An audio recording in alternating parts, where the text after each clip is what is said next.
souvent, quand une souffrance vibratoire peut pas être psychologisée, ça va se traduire par des phénomènes comme par exemple les gens qui ont tendance à angoisser beaucoup, les attaques de panique, un trop-plein, l'incapacité de gérer ça, de gérer l'information. Souvent, ça va être lié à un inconfort vibratoire. Il y a des choses enregistrées qui veulent se... Bon, mon frigidaire, ce qui veulent se... Comment je pourrais dire ça? Si vous avez de la mémoire traumatique qui peut se réveiller, qui veut se réveiller, ça peut être bloqué.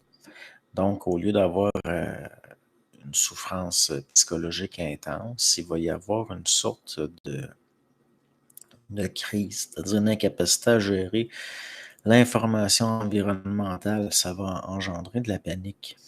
De la panique. Mais bon, tout ça, c'est entre autres lié au fait que, bon, c'est beaucoup lié au système nerveux, le vibratoire.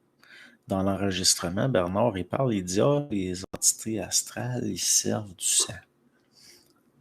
Ça peut paraître bizarre, mais ce qu'il y a à comprendre par rapport à ça, parce que ça fait longtemps que c'est su ces choses-là, c'est l'aspect magnétique, l'aspect psychomagnétique sublunaire de l'âme, de certains aspects. Bon, c'est tandis que si on va plus haut que ça, des phénomènes un petit peu plus élevés, un petit peu plus puissants, là, ça va être psychoélectrique, ça va être beaucoup lié au système nerveux.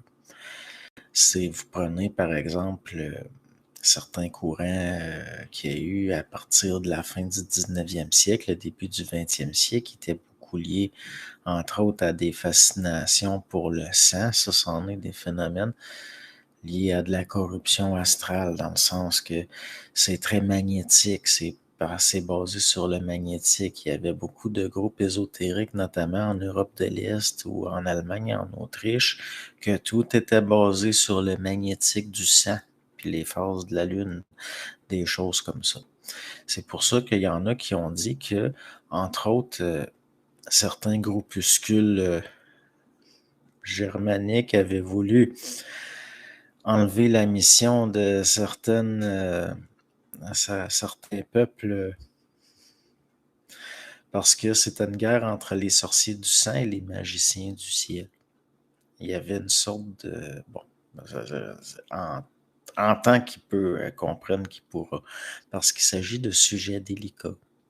C'est très, très délicat, ces choses-là. Puis il y en a qui y tiennent au magnétique. C'est sûr, ils sont magnétisés.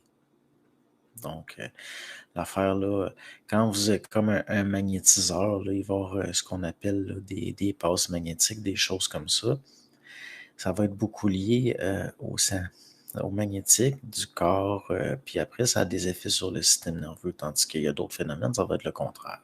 À partir de phénomènes très, très liés à la sensibilité du système nerveux, là, on va pouvoir influencer la pression au niveau de la vascularité, des choses très surprenantes, très étranges, liées entre autres à de la suggestion, mais partout où il n'y a pas une conscience intégrale, il va y avoir de la programmation, c'est-à-dire des programmes autorégulés. Quand vous faites quelqu'un qui obéit à une suggestion, inconsciemment, il est comme c'est quelque chose de mécanique. C'est une mécanicité, c'est des programmes. Donc, ces choses-là, là. Bon,